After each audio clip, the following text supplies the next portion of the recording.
As someone who's new to the world of 3D printing, I'm wondering about the cost effectiveness. Can 3D printing really be a cost-effective solution for manufacturing on a larger scale, or is it more suited for prototypes and small batches? Excellent question, something we deal with almost every day, and the simple answer is it depends. It depends on your part.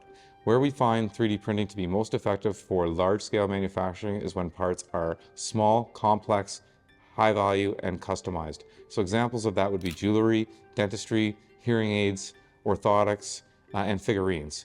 But when it comes to mass producing parts using additive manufacturing, if the part is too complex for injection molding, additive could be a solution.